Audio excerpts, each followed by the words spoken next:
कि जीवन में कार हो ना हो, संस्कार होने बहुत ज्यादा जरूरी है। और उसमें एक सवाल भी पूछा था जहां पे मैंने आपसे रिलेटिव वेलोसिटी का डायमेंशन पूछा था। कई बार क्या होता है, कोई चीज जब हमारे पास नई नई आती है ना, तो हमें उसको लेकर के बड़ा क्रेज होता है। उसी तरीके से बेटा ये एग्जामिनेशन है। हर एक बच्चा जो नीट की प्रिपरेशन करता है वो बड़ी इंटेंसिटी से शुरू करता है कि नहीं यार, क्रांतिकारी तरीके से यार इस बार तो ग्राफ दिया गया है, आपको ये बताना है इनमें से कौन सा ग्राफ सही है। नमस्कार बच्चों, वेलकम टू फिजिक्स वाला। स्वागत है आपका आपके प्यारे से चैनल पे, दैट इज कंपटीशन वाला। और आज बच्चों हम लेकर के आए हैं वेक्टर्स एंड कैलकुलस का माइंड मैप। मैं उम्मीद करता हूं कि आपने यूनिट एंड डायमेंशंस के शॉर्ट नोट्स बहुत ही अच्छे तरीके से बना लिए होंगे। कम समय में almost 90 to 95% of your chapter is completely done. ठीक है, और उसमें एक सवाल भी पूछा था जहां पे मैंने आपसे रिलेटिव वेलोसिटी का डायमेंशन पूछा था, तो बेटा उसका आंसर है LT-1। वहां पे जो क्वांटिटीज हैं वो सब्ट्रैक्ट हो रही हैं, वो डिवाइड नहीं हो रही, तो डायमेंशन कैंसल आउट नहीं होंगे। ठीक है, तो उसी के साथ बेटा आज का हम लोग माइंड मैप शुरू करते हैं। शुरू करने से पहले बेटा बस एक बात समझाना चाहूंगा। कई बार क्या होता है, कोई चीज जब हमारे पास नई नई आती है ना, तो हमें उसको लेकर के बड़ा क्रेज होता है, उसका टेक केयर काफी अच्छे से तरीके से करते हैं, उसको काफी सीरियस वे में हम लोग लेते हैं। पर जैसे ही वो चीज पुरानी होती जाती है ना, हमारी सीरियसनेस उस चीज को लेकर के कम होती जाती है। ना तो हम सीरियसली लेते हैं, ना उसका टेक केयर करते हैं। उसी तरीके से बेटा ये एग्जामिनेशन है।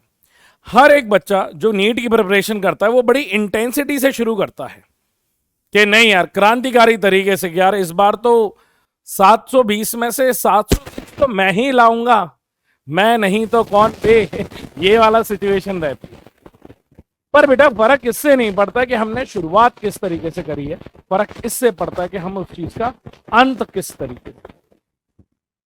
तो वही मैं चाहूंगा बेटा आप अपनी पढ़ाई को बड़ी सीरियसली ले, अभी भी ले, और ये जो शॉर्ट नोट्स आप बना रहे हैं इसकी प्रोसेस को भी बड़े सीरियसली ले। अगर आप लोगों को ये चैप्टर आता है that's very well and fine, पर इसके शॉर्ट नोट जरूर बनाएं। वेक्टर्स में से थ्योरेटिकल क्वेश्चंस काफी सारे बनते हैं। ठीक है, तो आप देर ना करते हुए इस चैप्टर की शुरुआत करते चलो चले। तो बेटा शुरुआत में मैं आपको शुरुआत करूंगा वेक्टर से। वेक्टर्स की सारी कहानी समझाने वाला हूं। उसके बाद बेटा टेक्नोमेट्री समझाऊंगा, फिर ग्राफ्स होगा, फिर कैलकुलस होगा। कैलकुलस के बाद बेटा लॉग्स भी है। मतलब अगर देखा जाए, अपनी भाषा में बोला जाए, तो यहां पे वेक्टर्स पूरा, और ये जो पार्ट है बेटा that is of basic mathematics, उसका पूरा काम कर दिया है। शुरुआत करते हैं बेटा वेक्टर से। जैसा कि आपने पहले पढ़ा था कि हमारे पास फिजिकल क्वांटिटीज हैं, और ये वो क्वांटिटीज होती हैं जिन्हें हम मेजर कर सकते हैं, नापा या तोला जा सकता है। अब बेटा इन्हीं क्वांटिटीज को हमने फर्दर डिवाइड किया है टू क्वांटिटीज में। एक होती है हमारे पास बेटा स्केलर, दूसरी होती है वेक्टर। स्केलर क्वांटिटीज वो क्वांटिटीज होती है जिन्हें सिर्फ और सिर्फ मैग्नीट्यूड की जरूरत है अपने आप को डिफाइन करने के लिए। तो these are those quantity which require only magnitude to define themself. Example क्या हो जाएंगे बेटा? Distance, work, density, flux, current, resistance, resistivity. ये सारे के सारे कैसी क्वांटिटीज हो जाएंगी बेटा हमारे पास? Scalar quantities. हमें जिस बारे में पढ़ना है that is a vector quantity. Vector quantities कौन सी क्वांटिटीज होती हैं जिन्हें अपने आप को एक्सप्रेस करने के लिए मैग्नीट्यूड प्लस डायरेक्शन दोनों की जरूरत होती है। These are those quantities required magnitude और डायरेक्शन। और मैग्नीट्यूड और डायरेक्शन की बेटा जो कंडीशन है ये करंट सेटिस्फाई करता है। करंट कहता है भाई मेरे पास तो मैग्नीट्यूड भी है, मेरे पास डायरेक्शन भी है, तुमने मुझे वेक्टर में नहीं डाला, तुमने मुझे उठा के कहां डाल दिया? स्केलर में। क्यों भाई, हमारे साथ क्यों ऐसी नाइंसाफी करी? तो हमने उनको समझाया कि करंट यार तुम्हारे पास मैग्नीट्यूड है, डायरेक्शन है, दैट्स वेल एंड गुड, पर यार तुम एक चीज को करने में असफल हो। तुम्हारे पास, तुम किसको फॉलो नहीं करते हो बेटा? वेक्टर लॉ को फॉलो नहीं करते। यहां पे बेटा करंट एक स्केलर क्वांटिटी, हम समझाते हैं यहां पे कि अगर यहां पे 2 एम्पियर का करंट आ रहा है, यहां पे बेटा 3 एम्पियर का करंट आ रहा है, तो यहां पे जो करंट आ जाएगा ये 5 एम्पियर का आ जाएगा। यहां पे वेक्टर एडिशन अप्लाई नहीं होता। इसीलिए बेटा करंट को हम लोगों ने किस में डाल रखा है? स्केलर क्वांटिटीज में, क्योंकि ये वेक्टर लॉ को ओबे नहीं करता है। तो वेक्टर क्वांटिटीज वो क्वांटिटीज होती है जिनके पास मैग्नीट्यूड और डायरेक्शन तो होना ही चाहिए। दे मस्ट ओबे वेक्टर लॉ। वेक्टर के नियमों का पालन करना पड़ेगा। कौन से नियम है वो हम अभी देखने वाले। एग्जाम्पल की बात करें तो start with displacement. Force, torque, acceleration, velocity etcetera, बहुत सारी क्वांटिटीज है। क्लियर है? ठीक है।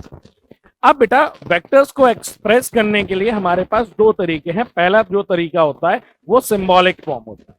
सिंबॉलिक फॉर्म में हम क्या करते हैं, किसी भी एक वेक्टर को बनाते हैं बेटा, उसके ऊपर एरो बना देते हैं या बार बना देते हैं। किसी भी वेक्टर के पास दो चीजें होती हैं, एक होता है मैग्नीट्यूड, दूसरा होता है डायरेक्शन।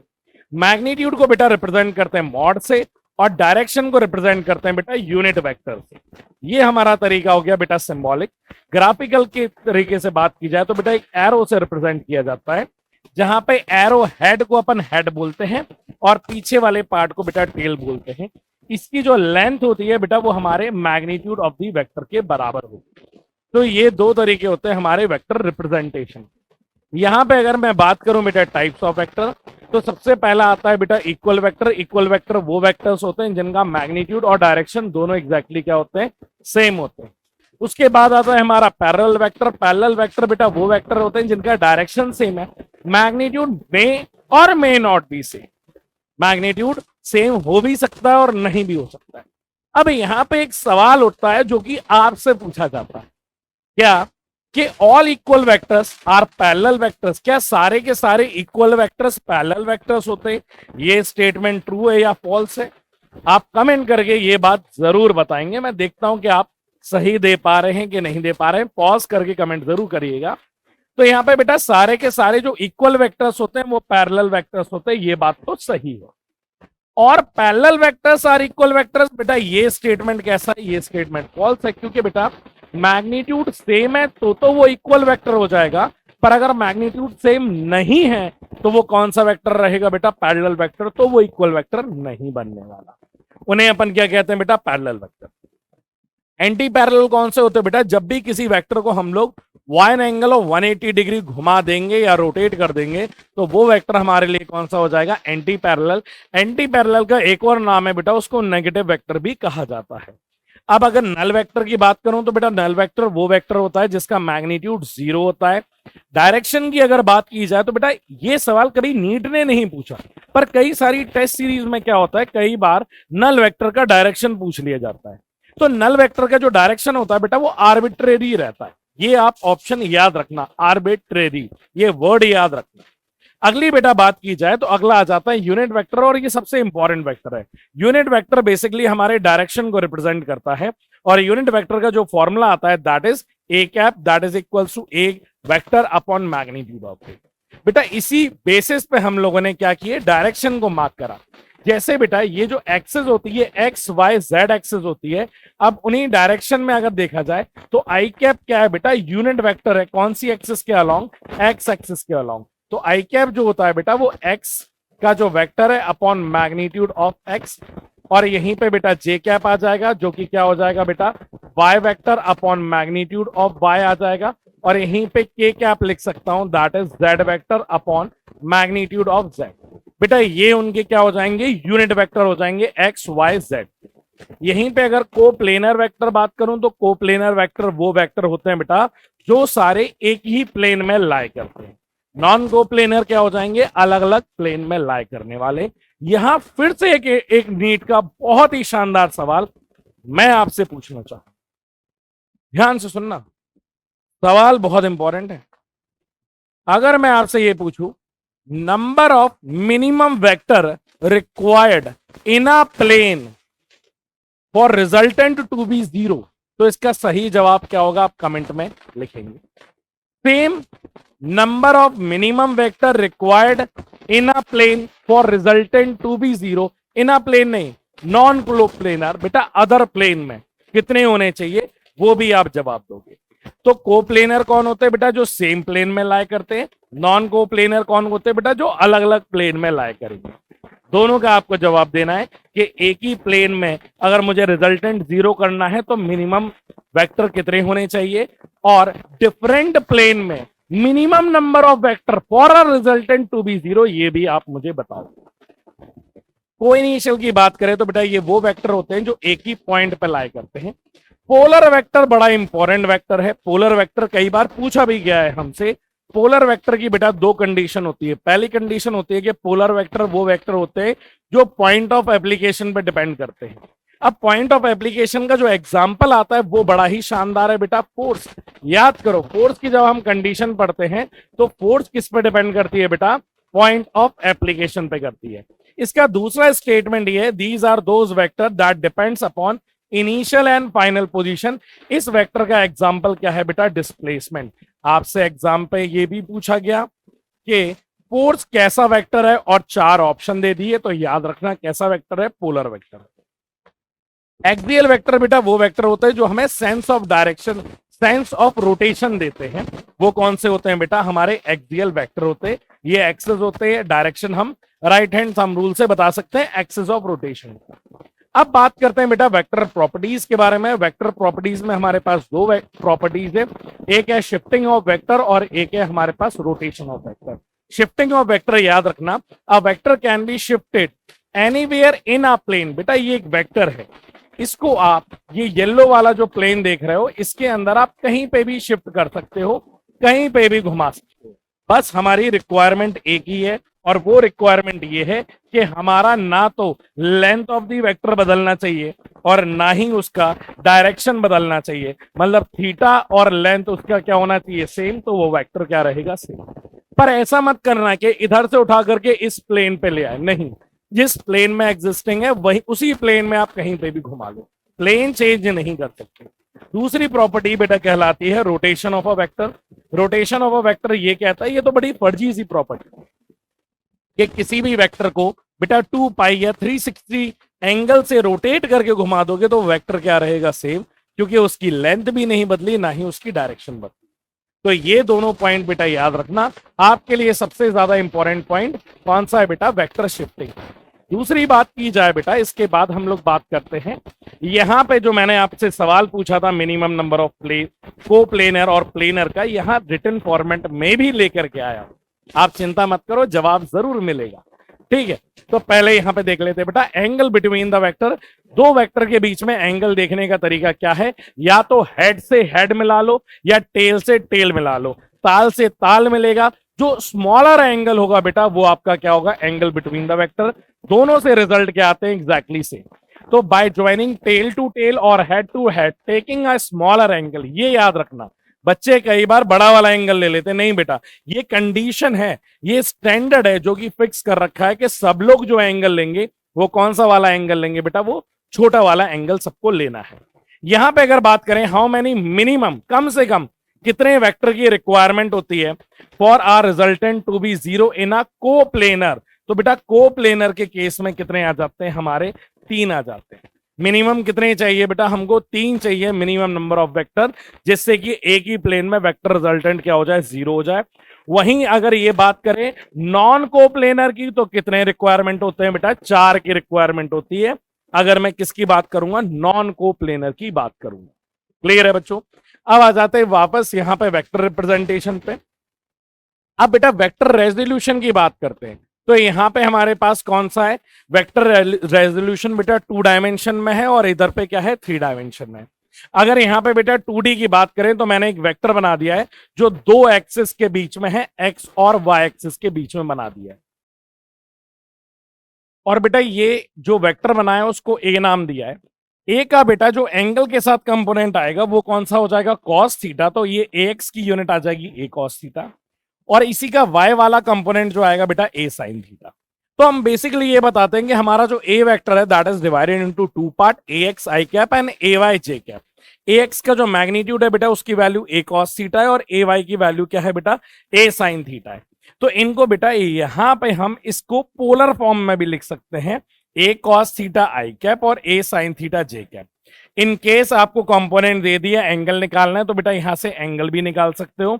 tan थीटा बराबर ए वाई अपॉन ए एक्स, मतलब परपेंडिकुलर अपॉन बेस। ये जो बात करिए बेटा ये 2 डायमेंशन में बात करिए।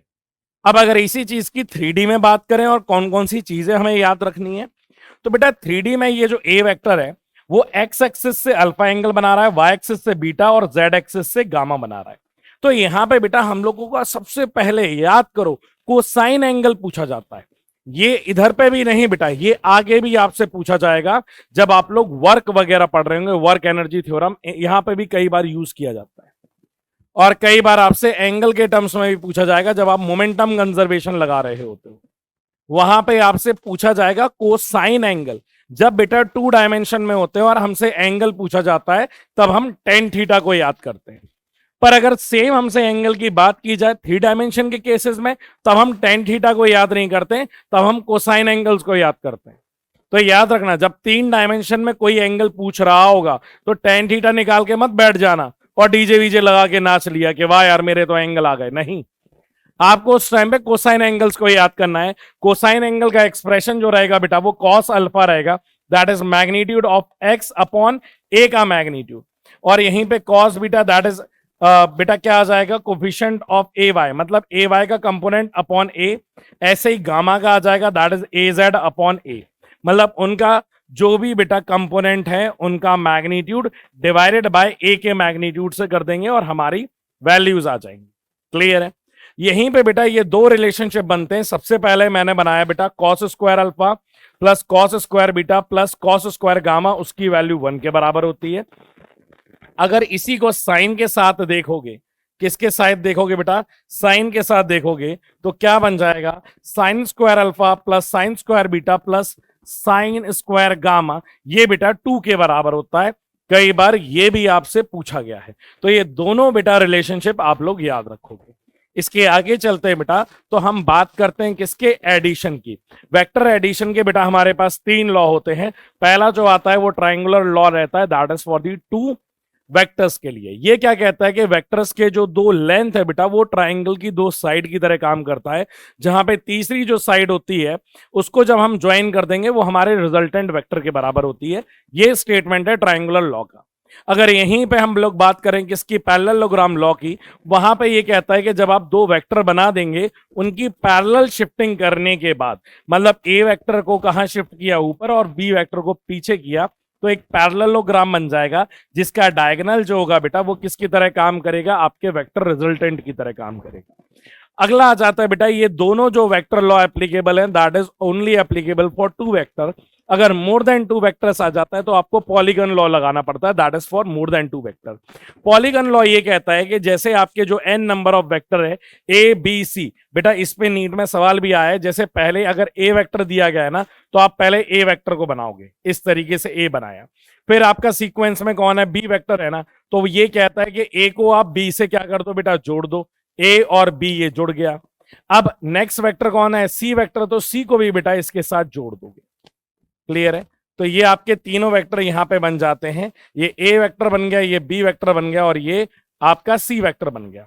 तो आपका जो पहला जो वेक्टर है जहां से आपने शुरू किया है, पहले वेक्टर की टेल से आखिरी वेक्टर के हेड को जोड़ दोगे तो ये आपका क्या बन जाता है, रिजल्टेंट बन जाता है। ये आपका कहलाता है पॉलीगन लॉ।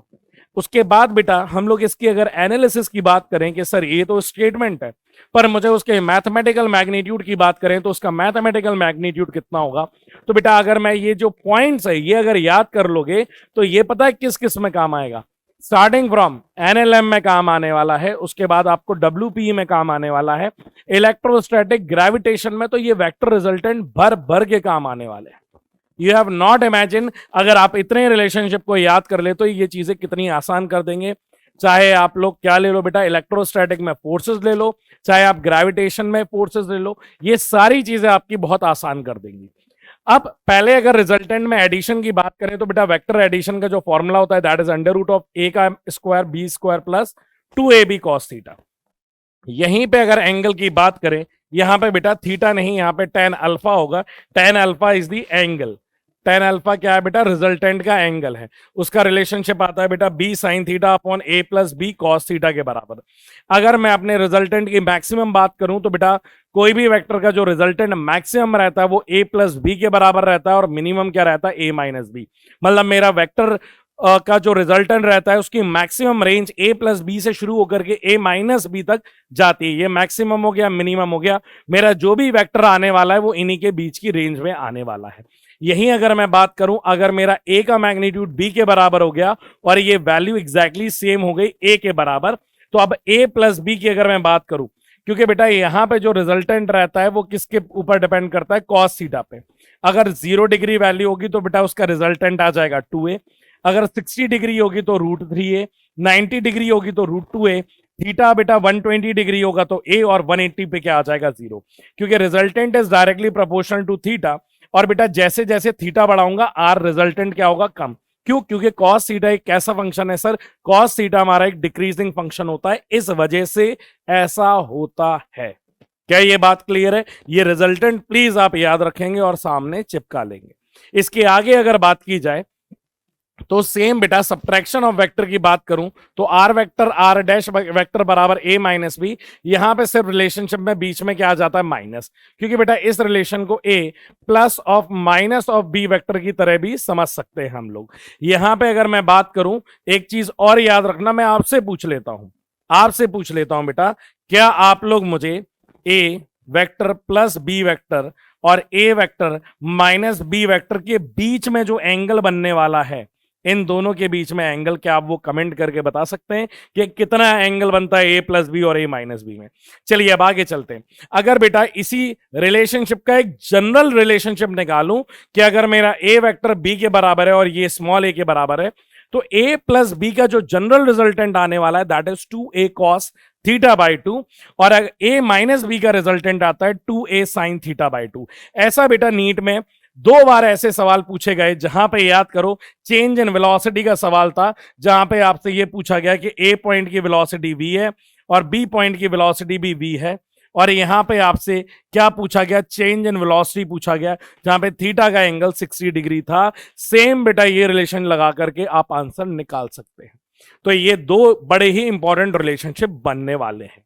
यहीं पे अगर बात करें बेटा, क्योंकि हम लोगों ने एडिशन देख लिया, हम लोगों ने सब्ट्रैक्शन देख लिया, अब बात आती है मल्टीप्लिकेशन की। मल्टीप्लिकेशन की बात की जाए तो 2 प्रकार के मल्टीप्लिकेशन होते हैं, एक होता है डॉट प्रोडक्ट, दूसरा होता है क्रॉस प्रोडक्ट। डॉट प्रोडक्ट में बेटा हमारा स्केलर प्रोडक्ट होता है, जहां पे a डॉट बी की value A B cos theta के बराबर होती है, और कॉस थीटा अगर कोई हमसे एंगल पूछ ले तो कॉस थीटा बराबर a dot B upon magnitude of a upon magnitude of B के बराबर निकल के आता है।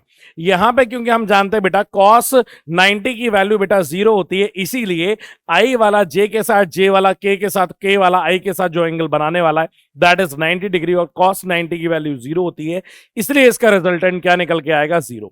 और वहीं पे अगर बात की जाए I dot I J dot J के डॉट ए में, यहां पे कॉस थीटा की वैल्यू बेटा 0 डिग्री निकल के आने वाली है, और कॉस 0 डिग्री की वैल्यू कितनी होती है बेटा 1 होती है, इसलिए इनका मल्टीप्लीकेशन 1 निकल के आता है। और आप ये भी याद रखेंगे बेटा कि हमारा जो डॉट प्रोडक्ट होता है वो एक कॉम्यूटेटिव लॉ होता है, ए डॉट बी की वैल्यू बी डॉट ए के बराबर है। सेम ये डिस्ट्रीब्यूटेड लॉ भी फॉलो करता है, जहां पे A dot B plus C की value A dot B plus B dot C के बराबर एग्जैक्टली आने वाली है।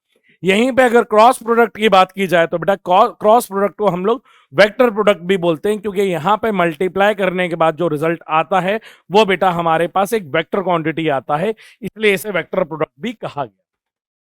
ए क्रॉस बी का अगर रिलेशनशिप देखा जाएगा तो A B sine theta N cap के बराबर होता है, जहां पे एन कैप क्या बता रहा है बेटा, एन कैप हमारा यूनिट वेक्टर है जो कि डायरेक्शन बता रहा है, और ये वाला पार्ट जो होता है बेटा ये मैग्नीट्यूड का पार्ट होता है। अगर मैं यहाँ पे ए क्रॉस बी को देखूंगा तो बेटा सी जो आएगा that will be perpendicular to the plane carrying A and B, ये बड़ा इंपॉर्टेंट पॉइंट है। और यहीं से एक सवाल ये बनता है कि अगर सी वेक्टर बराबर ए क्रॉस बी है तो बेटा जो रिजल्टेंट आता है वो परपेंडिकुलर टू ए बी रहता है, परपेंडिकुलर टू बी भी रहता है। अब मैंने फिर से आपसे एक सवाल पूछ लिया और क्वेश्चन ये पूछा कि बेटा अगर मैं ये जो सी वेक्टर आया है इन दोनों का क्रॉस प्रोडक्ट करने पे इनका अगर डॉट प्रोडक्ट करूंगा ए प्लस बी से तो इसका रिजल्ट क्या आएगा, आपको मुझे बताना है। मतलब यहां पे ये समझ सकते हो कि A cross B dot A plus B का जो रिजल्ट आता है वो कितना आता है, ये आप मुझे ये कमेंट सेक्शन में बताएंगे। इसका रिजल्ट मैं अगली जब क्लास लेने आऊंगा तब मैं आपको बताऊंगा कि इसका सही जवाब क्या होगा। ये याद रखना बेटा ये नॉन कॉम्यूटेटिव होता है। मैग्नीट्यूड की बात करें तो सेम रहेगा बट डायरेक्शन क्या रहेगा, अलग। और अगर डायरेक्शन अलग रहेगा तो फिर से एक सवाल पूछ लेता हूं कि अगर डायरेक्शन अलग रहेगा तो डायरेक्शन रहेगा कितना, मतलब ए क्रॉस बी और बी क्रॉस ए के बीच में एंगल कितना बनेगा, ये भी आप मुझे बताएंगे। चलिए आगे चलते हैं। इसके बाद बात की जाए तो बेटा यहां पे 2 चीजें और आती हैं। एक आता है आपका वेक्टर प्रोजेक्शन।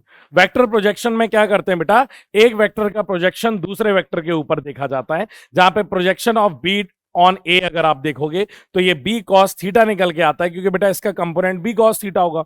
उसका फॉर्मूला आता है बेटा A dot B upon magnitude of A. और वहीं अगर वेक्टर की बात की जाए, अगर आपसे ये पूछ ले कि नहीं मैग्नीट्यूड नहीं, मुझे डायरेक्शन भी चाहिए, तो बेटा इसका कंपोनेंट जो आएगा बी कॉस थीटा वो ए की डायरेक्शन में ही आएगा, इसलिए हम उसे ए कैप बोल देंगे। तो multiply by A cap. A cap याद रखना ये यूनिट वेक्टर है, तो इसको निकालना भी कैसे पड़ेगा, A vector upon magnitude of A से निकालना पड़ेगा, गलती मत करना। Projection of A on B की बात करें तो सेम बेटा ए कॉस थीटा निकालेंगे, that is A dot B upon magnitude of B. वहीं पे अगर बेटा इसका वेक्टर देखेंगे तो A dot B upon B vector, और यहां पे आ जाएगा बी कैप। ये कहानी हो जाती है बेटा किसकी, डॉट प्रोडक्ट के प्रोजेक्शन की। और यहीं पे मैं बात करता हूं बेटा क्रॉस प्रोडक्ट की। अगर सी वेक्टर बराबर ए क्रॉस बी, और ए हमारे बेटा आई जे के कैप में दिए दिए गए हैं और बी वेक्टर भी आई जे के कैप में दे दिए गए, तो यहां पे हम डिटर्मिनेंट निकालते हैं। जहां पे अगर मुझे आई निकालना है तो बेटा जे और के को मैं हाइड कर दूंगा, ए वाई का मल्टीप्लाई बी जेड से करूंगा और इसका मल्टीप्लाई इससे करूंगा विथ नेगेटिव साइन। तो यहां से बेटा जो सी वेक्टर आएगा वो ये वैल्यू हमारी निकल के आ जाती है। क्लियर है? यहीं पे आप ये भी याद रखोगे, वैसे ये पूछा कभी नहीं गया है, फिर भी एक जानकारी के लिए आपको बता देता हूं बेटा, कभी भी आपसे एरिया ऑफ ट्राइंगल पूछा जाएगा और ए और बी अगर साइड दी गई है तो इसका जो रिलेशनशिप आता है वो हाफ ए क्रॉस बी के बराबर होता है। एरिया ऑफ पैरेललोग्राम में आपको थोड़ा ध्यान देना पड़ेगा कि मुझे साइड दी गई है या मुझे डायगोनल दिया गया है। अगर आपको साइड दी गई है तो ए क्रॉस बी आ जाएगा, और अगर आपको डायगोनल दिया गया है तो हाफ ए क्रॉस बी। डायगोनल में हाफ करना बिल्कुल मत भूलो। ये जो कहानी समझाई थी ये बेटा वेक्टर्स की समझाई थी, और यहां तक ज्यादातर आपको शॉर्ट नोट समझ में आ गए होंगे किन चीजों की बात की गई। जाने से पहले दो सवाल और पूछ लेता हूं अगर आप कहो तो। आपसे मैंने जैसे अभी मैंने रेजोल्यूशन समझाया, रेजोल्यूशन मुझे बताना है, आप रेजोल्यूशन बताइए मिनिमम कितने हो सकते हैं, या फिर रेजोल्यूशन इन स्पेस, एक स्पेस में कितने वेक्टर्स को हम लोग रिजॉल्व कर सकते हैं, या एक वेक्टर के कितने कंपोनेंट कर सकते हैं इन स्पेस। ये आपको मुझे बताना है कि स्पेस में वेक्टर के कितने कंपोनेंट हम कर सकते हैं। ये भी कई बार पूछा गया है। क्लियर है? अब आ जाते हैं बेटा हमारे बेसिक मैथमेटिक्स वाले पार्ट पे, स्टार्टिंग फ्रॉम टेक्नोमेट्री। टेक्नोमेट्री की बात की जाए तो स्टार्ट करते हैं हम एंगल से। एंगल हमारे पास दो प्रकार के होते हैं, एक होता है एल्जेब्रिक एंगल और एक होता है टेक्नोमेट्रिक एंगल। एल्जेब्रिक एंगल का फॉर्मूला होता है बेटा एंगल बराबर आर्क अपॉन रेडियस। आर्क जो रहती है बेटा that is directly proportional to angle as well as radius, दोनों के डायरेक्टली प्रोपोर्शनल है। एसआई यूनिट की बात करें तो रेडियन है बेटा, प्रैक्टिकल की यूनिट की बात करें तो डिग्री है। आप ये रिलेशनशिप याद करोगे जब भी आपको रेडियन को डिग्री या डिग्री को रेडियन में कन्वर्ट करना है। तो अगर आपको रेडियन को डिग्री में कन्वर्ट करना है तो रेडियन बराबर कितना हो जाएगा बेटा 180 अपॉन पाई हो जाएगा, और यहीं पे अगर आपको डिग्री को रेडियन में करना है तो ये पाई अपॉन 180 हो जाएगा, दैट इज इन डिग्री। ये कन्वर्जन फैक्टर आपका काम करता रहेगा। यहीं पे अगर बात करूं बेटा ट्रिग्नोमेट्रिक एंगल्स की तो ये राइट एंगल ट्राइंगल होता है। वहीं पे हम लोग ट्रिग्नोमेट्रिक आइडेंटिटीज या एंगल की बात कर सकते हैं, और किसी ट्राइंगल में नहीं कर सकते, राइट एंगल ट्राइंगल में कर सकते हैं, जहां पे sine theta is P by H, cos theta B by H, tan theta P by B, और इसी के अपोजिट बेटा cos theta H by P, sec theta H by B और cot theta B by P हो जाते हैं। ये table अभी तक हम लोगों ने सिर्फ 90 तक याद करी थी, अब बेटा 90 के आगे भी आपको याद करने हैं 180 तक। इसका रीजन ये है कि बेटा एग्जामिनेशन में हम एएसटीसी नहीं लगाते हुए घूमेंगे, हमें बेटा ये सारी चीजें फिंगर टिप पे होनी चाहिए। हम स्पीड बढ़ाने की बात करते हैं, तो स्पीड आपको किन चीजों में बढ़ानी है बेटा, ये वो चीजें हैं जहां पे आपको स्पीड बढ़ानी है।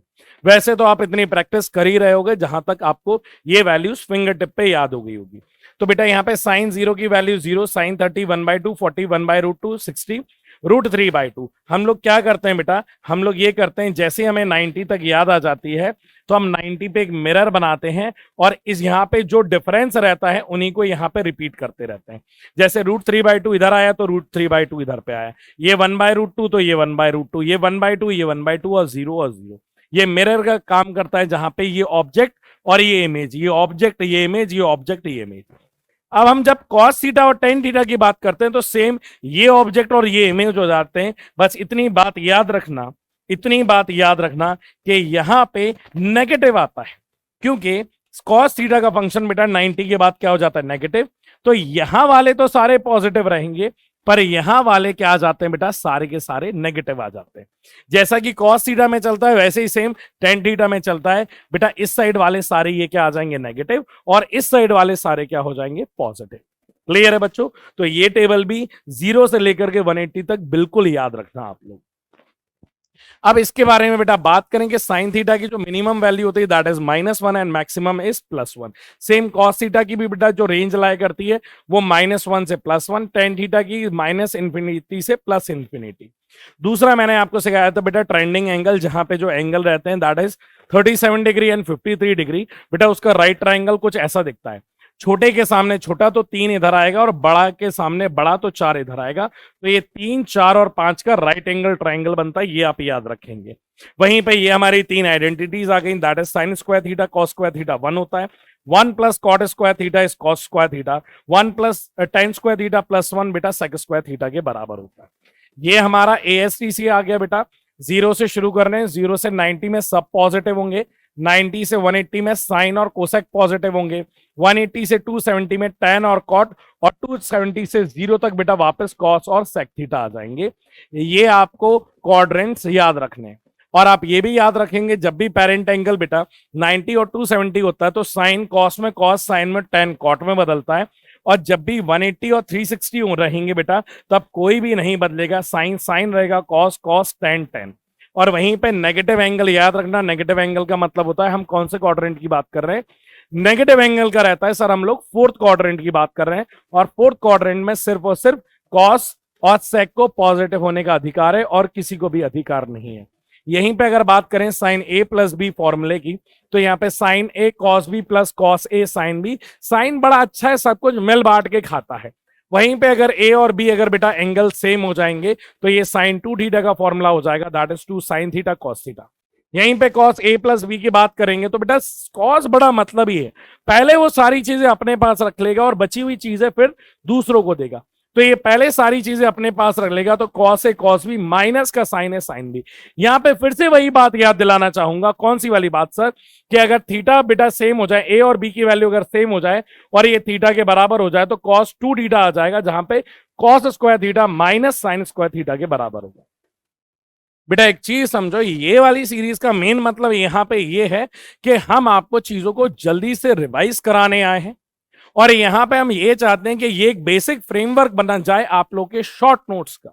ये चीजें जो समझाई जा रही हैं वो इस हिसाब से समझाई जा रही हैं कि ये सारी चीजें आप लोगों ने कहीं ना कहीं पढ़ी हैं, देखी हैं और ये आप जानते हो। इसको बस एक प्रॉपर सीक्वेंस में इसका क्रक्स निकाल के मैं आपको दे रहा हूं, ये चीज याद रखनी। क्लियर है कि नहीं है? अगली बात करें बेटा स्मॉल एंगल की, तो स्मॉल एंगल के केस में sine theta is similar to tan theta और ये थीटा के बराबर है। बच्चे स्मॉल एंगल के केस में ये गलती कर देते हैं कि ये जो थीटा आता है बेटा, इसका जवाब जो देना है वो आपको रेडियन के टर्म्स में देना है। कॉस थीटा की वैल्यू स्मॉल एंगल के लिए बेटा 1 होती है। एक रिलेशनशिप हमारे पास ऐसा भी आ जाता है, y equals to a sine theta b cos theta, then y max और y मिनिमम की वैल्यू आती है, जहां पे y मैक्स बराबर under root of a square plus b square और y मिनिमम की value minus under root of a square plus b square निकल करके आती है। क्लियर है बच्चों? ये वाली चीज भी आप बहुत अच्छे से याद रखेंगे। ठीक है सर। अब यहीं पे बेटा बात करें, ये हमारी ट्रिग्नोमेट्री वाला पार्ट यहाँ पे खत्म हो जाता है। अब यहाँ पे हमारे छोटे छोटे पार्ट होते हैं जो हमारे कैलकुलेशन में इस्तेमाल होते हैं, starting from quadratic equation. Quadratic equation का बेटा हाईएस्ट ऑर्डर 2 रहेगा। इसको सॉल्व करने के लिए बेटा फैक्टराइजेशन मेथड मेरा बेसिक स्टेप रहेगा, जहां पे सी की वैल्यू अल्फा प्लस बीटा अगर मैं 2 क्वांटिटीज मान लूं तो ये जो सी रिजल्ट आना चाहिए बेटा ये मल्टीप्लाई करने पे आना चाहिए, और बी जो रिजल्ट आना चाहिए वो किस पे आना चाहिए बेटा, दोनों के एडिशन या दोनों के सब्ट्रैक्शन में आना चाहिए। तो अल्फा माइनस बीटा भी लिख देता हूं।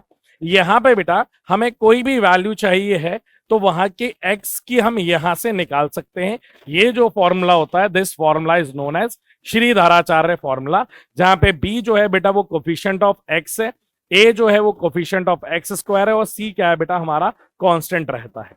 वहीं पे अगर ज्योमेट्रिक प्रोग्रेशन की बात करें, ज्योमेट्रिक प्रोग्रेशन बेटा आप लोगों का किस में इस्तेमाल होगा सर, ज्योमेट्रिक प्रोग्रेशन इस्तेमाल होगा सेंटर ऑफ मास में, इलेक्ट्रोस्टैटिक में, ग्रेविटेशन में, पोटेंशियल में, जहां पे रेजिस्टेंस करंट में, जहां पे इनफाइनाइट नंबर ऑफ सीरीज बन रही होती है वहां पे ये जरूर इस्तेमाल होता है।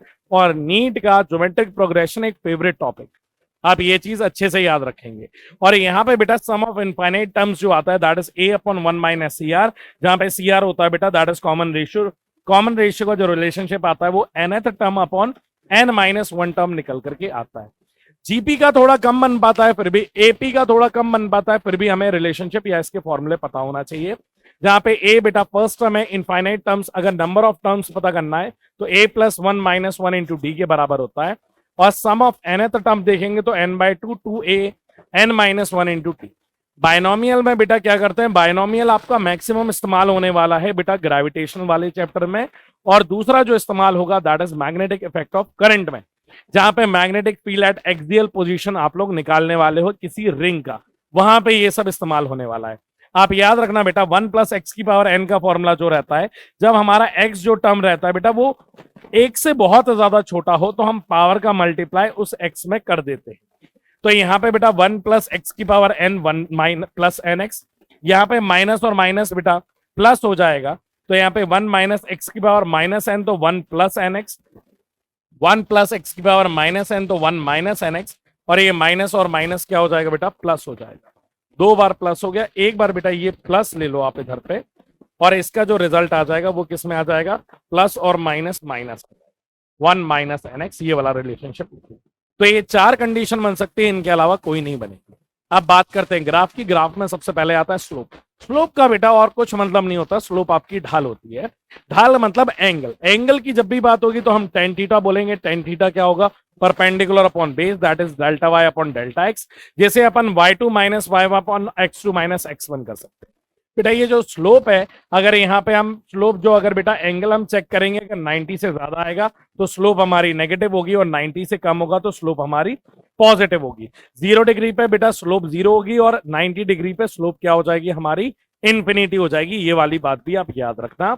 अगर स्ट्रेट लाइन की ग्राफ की बात करें तो यहाँ पे बेटा y जो रहता है that is directly proportional to x की पावर 1। इसकी जनरल इक्वेशन होती है y equals to mx plus c। c बेटा आपका कहलाता है इंटरसेप्ट। सी क्या कहलाता है बेटा आपका इंटरसेप्ट के, आपके जो लाइन पास हो रही है वो वाई एक्सिस को कहां काट रही है, वो होता है बेटा इंटरसेप्ट। तो याद रखना जब भी बेटा कोई भी वेक्टर x की पावर 1 पे डायरेक्टली प्रोपोर्शनल होगा तो स्ट्रेट लाइन बनती है। वहीं अगर मैं पूछूं बेटा 1 बाय एक्स हो जाएगा, या x इंटू वाई बराबर कांस्टेंट, या y इक्वल्स टू एक्स की पावर 1, बेटा उसे अपन क्या बोलते हैं, इनवर्स ग्राफ बोलते हैं। और इसको नाम जो दिया गया है वो रेक्टेंगुलर हाइपरबोला दिया। यहाँ पे हम ये भी जानते हैं कि बेटा जैसे जैसे पावर बढ़ती जाएगी, मतलब y equals to 1 by x, y equals directly proportional to x inversely proportional to 1 by x square. तो बेटा जो ये एक्स स्क्वायर वाला होगा ना, ये ज्यादा स्टीपर होगा कंपेयर टू 1 बाय एक्स के। तो जैसे जैसे पावर बढ़ जाती है 1 बाय एक्स में, वैसे वैसे ग्राफ हमारा स्टीपर बनता जाता है। यहीं अगर बात करें बेटा पैराबोलिक ग्राफ की, तो y is directly proportional to x square. तो ये कैसा ग्राफ बनता है बेटा, पैराबोलिक। और y is directly proportional to root of x, बेटा जो ग्राफ बनता है वो इस तरीके से बनता है। यहीं पे अगर बेटा मैं जनरल बात करूं तो बेटा जब भी y is directly proportional to x होगा तो बेटा स्ट्रेट लाइन होगी, और y की पावर अगर x से बढ़ती जाएगी, मतलब y is directly proportional to x square, तो बेटा 1 से जैसे जैसे पावर बढ़ती जाएगी तो मेरा ग्राफ बेंड होगा टुवर्ड्स दी y एक्सिस, और 1 से जैसे जैसे कम होती जाएगी तो graph will bend towards x axis. मतलब जितनी पावर बढ़ेगी ग्राफ बढ़ेगा y एक्सिस में, और अगर पावर घटती जाएगी तो x एक्सिस की तरफ बेंड होगा। यहीं पे अगर बेटा एक्सपोनेंशियल ग्राफ की बात की जाए तो e की पावर x का ग्राफ बेटा ऐसा होता है, प्लस x और माइनस x का बेटा नीचे की तरफ होता है। अगर यहीं पे सर्कल की जनरल इक्वेशन देखें तो x square plus Y square बेटा ए स्क्वायर के बराबर होती है। इलिप्स की बात करें तो बेटा इसकी जो इक्वेशन आती है X square upon A square plus Y square upon B square. ये याद करो बेटा, जब हम एसएचएम पढ़ने वाले हैं वहां पे वेलोसिटी और डिस्प्लेसमेंट का जो रिलेशनशिप बनने वाला है वो इलिप्स को फॉलो करता है। बड़ा ही डिफरेंट ग्राफ रहता है, इसलिए अच्छे से याद रखना कि एसएचएम जब पढ़ते हैं तो वेलोसिटी और एक्स का ग्राफ जो रहता है वो इलिप्स रहता है। नीट में पूछा भी गया है, इसलिए आपको याद दिला रहा हूं। अब यहीं पे बेटा साइन थीटा का ग्राफ देखा जाए तो बेटा इस तरीके से बनेगा। 0 पे वैल्यू 0 रहती है, 90 पे बेटा 90 डिग्री पे वैल्यू जो रहती है +1, 180 पे क्या रहती है बेटा, यहाँ पे वैल्यू 0 हो जाती है, और 270 पे बेटा इसकी वैल्यू जो रहती है दैट इज -1। कॉस थीटा की बात करें तो 0 पे बेटा ये +1 रहता है, 90 पे 0 रहता है, और यहाँ पे बेटा 180 पे फिर से 0 180 पे क्या रहेगा सर, 180 पे -1 रहेगा, 270 पे 0 रहेगा। और यहीं पे बेटा आती है बात डिफरेंशिएशन पे। डिफरेंशिएशन पे याद रखना बेटा, जब भी डिफरेंशिएशन की बात करते हैं तो हम लोग टेंजेंट या स्लोप निकालते हैं। इंटीग्रेशन में बेटा हम लोग एरिया निकालते हैं। ये बेटा इसके कुछ फॉर्मूले, एक्स की power n equals to n x n -1, constant का बेटा 0 हो जाता है, साइन का कॉस, कॉस का माइनस साइन, टेन का सेक स्क्वायर एक्स के बराबर हो जाता है, ई की पावर एक्स का ई की power x, ln of x का 1/x। ये वही है बेटा जो मेजरली आपके पास आने वाले हैं, ये हमारे फिजिक्स में इस्तेमाल होने वाले हैं। ये बेटा मल्टीप्लीकेशन रूल है, ये डिवीजन रूल है। मल्टीप्लीकेशन में बेटा पहले वाले को कांस्टेंट मानेंगे, दूसरे का डिफरेंशिएशन, और फिर दूसरे वाले को कांस्टेंट और पहले वाले का डिफरेंशिएशन। डिवाइड की बात की जाए तो बेटा second differentiation of first minus first differentiation of second upon second का स्क्वायर कर देंगे। यहीं पे अगर बेटा मैं बात करूं चेन रूल की, तो डिफरेंशिएशन के केस में चेन रूल जो लगता है बेटा वो ये कहता है dy बाय dx बराबर differentiation of outside keeping inside as it is multiply by differentiation of inside. यहीं पे बेटा मैक्सिमम मिनिमा आ जाता है। मैक्सिमम मिनिमा में याद करो पहला स्टेप है कि हम स्लोप निकालते हैं, जहां पे हमारे स्लोप 0 रहेगा उसके बाद हम चेक करते हैं डबल डिफरेंशिएशन करके। अगर डबल डिफरेंशिएशन करने के बाद अगर स्लोप मेरा पॉजिटिव आ जाता है तो वो बेटा मिनिमा रहता है, और डबल डिफरेंशिएशन के बाद अगर वैल्यू मेरी 0 से कम आ जाती है तो वो क्या आ जाता है बेटा, मैक्सिमा आ जाता है। उसी के बाद बेटा इंटीग्रेशन करते हैं। इंटीग्रेशन की जब भी बात करते हैं ना, integration of y dot dx बेटा ये हमें क्या दे देता है, एरिया अंडर ग्राफ देता है। क्लियर है, जहां पे ये इसके कुछ फॉर्मूले, जहां पे x की पावर n बराबर x की power n+1 upon n+1, constant का बेटा कांस्टेंट से मल्टीप्लाई हो जाएगा, सिर्फ dx का बेटा x आ जाता है, साइन का माइनस कॉस, कॉस का साइन, 1/x का ln ऑफ x, और e की पावर x का e की पावर x। कांस्टेंट बेटा जो इस्तेमाल होते हैं वो हमें नहीं निकालने होते हैं। अगर आप और हायर लेवल में अगर इंटीग्रेशन पढ़ते हैं जहां पे इंटीग्रेटिंग फैक्टर निकालना होता है तब इस्तेमाल होता है, हमें नहीं होता है। तो आप बस ये आगे की वैल्यू आप याद रखेंगे। आगे चलते हैं बेटा इसी के साथ। इसी में इंटीग्रेशन का जो चेन रूल रहता है that is y dot dx integration of outside upon keeping inside as it is divided by coefficient of x। Log की बात की जाए तो बेटा लॉग हमारे पास जो रहता है वो एक बेसिकली एक लिखने का तरीका है, जहां पे हम लोग जैसे बेस और बेस की कुछ पावर है और बेटा रिजल्ट आता है, उसी को अपन लॉग के टर्म्स में लिख लें। तो लॉग में हम क्या बोलते हैं कि बेटा नीचे बेस आ गया, रिजल्ट आ गया, और ये क्या है बेटा, पावर। जहां पे हम कहते हैं कि बेस की जो पावर है वो हमें क्या दे देती है, रिजल्ट दे देती है। लॉग दो टाइप के होंगे, एक बेटा हमारा कहलाता है नेचुरल लॉग, दूसरा होता है बेटा कॉमन लॉग। नेचुरल लॉग में बेटा बेस ई होता है, जैसे ln ऑफ एक्स भी कह सकते हैं, और कॉमन लॉग में बेटा बेस क्या चलता है, टैग। अगर आपको बेटा नेचुरल लॉग को कॉमन लॉग में कन्वर्ट करना है तो लॉग बेस ई बराबर 2.303 लॉग बेस 10 के बराबर होता है। ये वैल्यूज प्लीज आप लोग याद करेंगे, बहुत काम आने वाली है बेटा। आप जब मॉडर्न फिजिक्स पढ़ोगे, स्टार्टिंग में तो 11th में रियलाइज ही नहीं होता है यार ये काम कहाँ आएगा, पर जब आप मॉडर्न फिजिक्स पढ़ोगे बेटा, जहां पे आप रेडियो एक्टिविटी के बारे में निकालोगे, वहां पे डिकेज के वैल्यूज को निकालोगे, वहां पे ये बहुत काम आने वाला है। इसके बिना चीजें नहीं होने वाली है। अगर लॉग बेस 10 की वैल्यू की बात करें तो बेटा लॉग बेस 2, 3 और 5 ये वैल्यूज आपको याद रखनी है बेटा, बेस 10 में और बेस ई में। That is 0.3, 0.4, 0.7।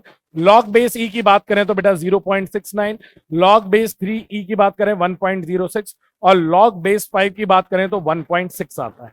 और यहाँ पे हमारे पास कुछ रूल्स आ जाते हैं बेटा लॉग्स के, जहां पे लॉग a प्लस बी का फॉर्मूला होता है log a into b, log a minus b का होता है बेटा log a upon b, log n base n 1 होता है, लॉग m बेटा a अगर पावर में आ जाएगा ना तो ये उठ करके आगे मल्टीप्लाई में आता है, और अगर यहाँ पे नीचे बेस की पावर होगी बेटा तो ये आगे 1 बाय अपॉन में हो जाता है, log base m upon n के बराबर होता है। तो ये एक सवाल है बेटा, ये मैं आपको होमवर्क में दूंगा, आपको ये मुझे बताना है कि which of the following equation is the best represented. ये ग्राफ दिया गया है, आपको ये बताना है इनमें से कौन सा ग्राफ सही है। क्लियर है बच्चों? और यहीं पे बेटा आपका आज का ये माइंड मैप यहीं समाप्त होता है। मैं उम्मीद करता हूं कि आप लोग बहुत मन लगा के पढ़ाई कर रहे होंगे, और मैं बार बार यही समझा रहा हूं बेटा, शुरुआत तो सब करने वाले हैं, अंत कौन किस तरीके से करने वाला है वही परिणाम निश्चित है। तो आप मन लगा के पढ़िए, जिस कंसिस्टेंसी से आपने शुरुआत करी थी चीजों की, उसी कंसिस्टेंसी से उसका अंत भी कर, तभी मजा। क्लियर है? और पढ़ाई करते रहें, ख्याल रखें अपना और अपने परिवार का। और हर बार की तरह समझाता हूं कि जीवन में कार हो ना हो, संस्कार होने बहुत ज्यादा जरूरी है। तो नमस्ते बच्चों, मिलते हैं हम लोग अगले माइंड मैप में। ये माइंड मैप के शॉर्ट नोट्स जरूर बनाइएगा और अपना ख्याल रखिएगा। टाटा बाय बाय, सी या।